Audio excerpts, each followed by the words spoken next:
گەندەڵی لەناو کۆماری ئیسلامیدا سڵامەتی خەڵکیشی خستۆتە مەترسیەوە. پانتایی گەندەڵی لەناو کۆماری ئیسلامیدا ئەوەندە بەرین و شێوەکانی ئەوەندە جیاوازن کە هاوشێوەکەی لە کەمتر شوێنێکی جیهان بەدی دەکرێت. ڕژیمی کۆماری ئیسلامی لە بواری گەندەڵی ناوخۆییەوە لە زمرەی گەندەڵترین وڵاتەکانی جیهانە. گەندەڵی لەناو کۆماری ئیسلامیدا پانتاییەکی بێوێنەی بەخۆیەوە گرتووە و بۆتە هۆی پەرەسەندنی بێعداڵەتی، هەژاری و ئازاری کۆمەڵایەتی دڵتەزێن. دزی ملیار دلاری لەلایەن باڵاترین کەسایەتیەکانی نزیک بە ئاڵقەی دەسەڵات کە جارەوبارە گۆشەیەکی لە ئاکامی کێبڕکەی ناوخۆیی دار و دەستە حکوومەتیەکان ئاشکرا دەبێت، شێوازی ئاسایی و ناسراوی گەندەڵی ماڵی لەناو کۆماری ئیسلامین. بەڵام لە پەناشیەوە ڕۆژ نییە شێوازی نوێی گەندەڵی لەم نیزامە گەندەڵ پەروەردەدا ئاشکرا نەبێت. هەواڵی پەیوەندیدار بە گەندەڵی ماڵی و دزی گەورە لە ناو دەستگاکانی بەڕێوەبەری ڕژیمدا ئەوەندە زۆر و هەموو ڕۆژێن کە ئیتر هەمووان بە بیستنی عادەتیان گرتووە. بەڵام ئەم گەندەڵیە تەنیا لەلایەن بەرپرسانی پلە بەرزەوە ئەنجام نادرێت، بەڵکو گشت ئەم ڕژیمە بە شێوەی سیستماتیک لەسەر بنەمای گەندەڵی بەرینی ماڵی و هیتر بەڕەوە دەچێت. گەندەڵی بە شێوەی جۆراوجۆر لە ئیدارە و دامەزراوە دەوڵەتیەکاندا تا ڕادەیەک بەرین و بەربڵاوە کە تەنانەت کارە ئاساییەکانی خەڵکیش بەدەر لەم مناسباتە گەنیوە بەڕێوە ناچێت. گەندەڵی ئیداری و ماڵی لەم وڵاتەدا نەتەنیا بەشی دەوڵەتی، ئابووری و بەڕێوەبەری لەخۆگرتووە، بەڵکو بەرەو هەموو بوارێکی خصوصی و غەیرە دەوڵەتیش تەشەنەی سندووە. هەڵبەت ئەم دیاردەیە بە هیچ شێوەیەک دوور لە چاوەڕوانی نییە، چونکە کاتێک دەستگایەک لەسەرەوە گەندەڵە ژێر ئەڵقەکانی خۆی و گشت سیستمی ژێر کۆنتترۆل و بەڕێوەبەری خۆی لە خوارەوە بە پێی مودەلی ڕێبەری خۆی شکڵ دەدات. گەندەڵی ئیداری، ماڵی، ئەخلاقی و سیاسی ڕژیمی ئیسلامیش لەسەرەوە دەستی پێکردووە و ئاستەکانی خوارەوەشی تەنیوەتەوە. ئەگەر هەتا ئێستا بوارەکانی ئەمنیەت و ئاسایش، ئازادی، خۆشبژێوی و ئەخلاقی کۆمەڵ لەژێر کاریگەریەکانی گەندەڵی سیستماتیکی ڕژیمی دژەمرۆی کۆماری ئیسلامیدا بوون و بەردەوام هەڕەشەی جددیان لەسەر بوو، لەمڕۆدا پانتایی ئەم گەندەڵیە سڵامەتی خەڵکیشی خستۆتە مەترسیەوە.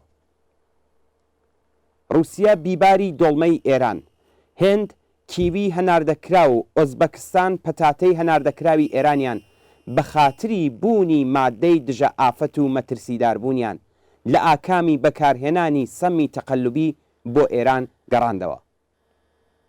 ئەم ڕووداوە بۆ سێوی هەناردەکراوی تورکەمەنستان، شووتی بۆ وڵاتانی دەوروبەری کەندا و خورمای هەناردەکراو بۆ قەتەریش ڕوویدا. ئەمانە هەواڵی گۆشەیەک لەو نەهامەتیە کارە ساتبارانن کە لە بەشی سڵامەتی بەرهەمەکانی کشت و کاڵدا بۆ دەرەوە دزایان کردووە و میدیایی بوونەتەوە. ئەوەش لە حاڵێکدایە کە وڵاتانی دیکە لەوانە عێراق، تورکیا، پاکستان، ئەفغانستان، ئازەربایجان و وڵاتانی تر بەهۆی خراپبوون و وەیان لە خوارێوبوونی کوالەتی خوازیاری خۆراک و بەرهەمی کشت و کاڵی ئێران نین وەیان دەیانگەڕێنەوە. بە سەرنجدان بەوەی کە نەویستن و گەڕانەوەی ئەو هەمووە بەرهەمە لەلایەن وڵاتانی ترەوە نیشانەی خەیانەت و جنایەتێکی خۆفناک و حاشا هەڵنەگرە لەلایەن قازانجپەرستانەوە دژ بە سڵامەتی خەڵکو لەو جێگایەوە کە بەرپرسانی بێکەفایەتی ڕژیم بە پێچەوانەی گەندەڵی و ناکارامەیی لە بوارەکانی دیکە لەوانە چوونەسەرەوەی قیمەتی درا و ڕێژەی تەوەڕم و هیتر ناتوانن ئەرم شەرمەزاری و ئابڕوچوونە بۆ پیلانگێڕی دەرەکی بگەڕێنەوە وەیان بە هەڵکەوت و کەمتەرخەمی نسبەت بدەن، وەک هەمیشە دەستەدەنە خۆپەڕانەوە و هەرکەس لە ژێر باری بەرپرسیارەتەکەی شانی لادەبات و تاوانەکەی دەخاتە ئەستۆی ئەوی تر. وەزارەتی تەندروستی تۆپەکە دەخاتە ناو زەوی جیهادی کەشاوەرزیەوە، ئەوی تر ڕێکخراوی پاراستنی ڕووەکەکانە بە خەتابار دەزانێت، ئەوی تر دەڵێت کە ڕێکخراوی ئاو و خاک کەمکارایی کردووە و ئەوی دیکەشیان دەڵێت کە دامەزراوەی گیاپزشکی ئەرکەکانی خۆی ئەنجام نەداوە و هیتر. بێگومان لەو باندە مافیایی ئابووری و قازانج پەرستەوە کە ئەم سەممە تەقەلوبی و نائیستانداردەی هاوردەی ئێران کردووە تا هەموو ئەو ڕێکخراو و ناوەند و کەسانەی کە بەرپرسیارەتی ئەمنیەت و بەرهەمهێنانی خۆراک و دەرمان و بەرهەمەکانی کشت و کاڵیان و ئەستۆیە لەم جنایەت و خەیانەتەدا دەست بە سڵامەتی خەڵکی ئێران بەشدارن. ئەوانن کە سەرەڕای حەیف و مەیلکردنی هەزاران ملیارد بودجە ئەم بارودۆخە کارە ساتبارەیان بۆ خەڵک خوڵقاندووە و سڵامەتی ئەوانیان خستۆتە مەترسیەوە.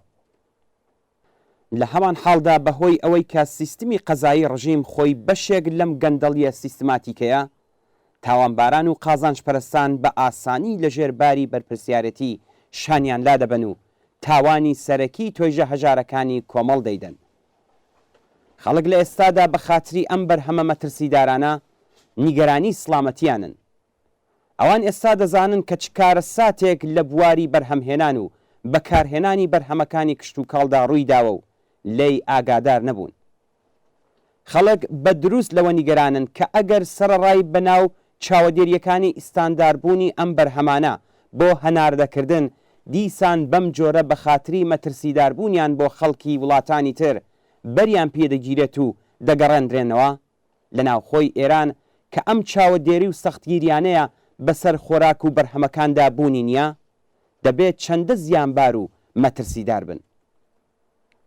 بەوتەی کارناسان یەکێک لە دواهاتەکانی بەکارهێنانی ئەم بەرهەمە زیانبارانە شێرپەنجە، ناباروەری و نوقسانی کۆرپەڵەیە کە ئەگەر ئامارێکی دروست و جێگای متمانە لە ڕێژەی بڵاوبوونەوەی ئەم نەخۆشیانە و مەرگ بەهۆی ئەم بابەتانەوە ئامادە بکرێت، بێگومان تا ڕادەیەکی قوڵایی ئەم کارە ساتە گەورەیە دەردەکەوێت.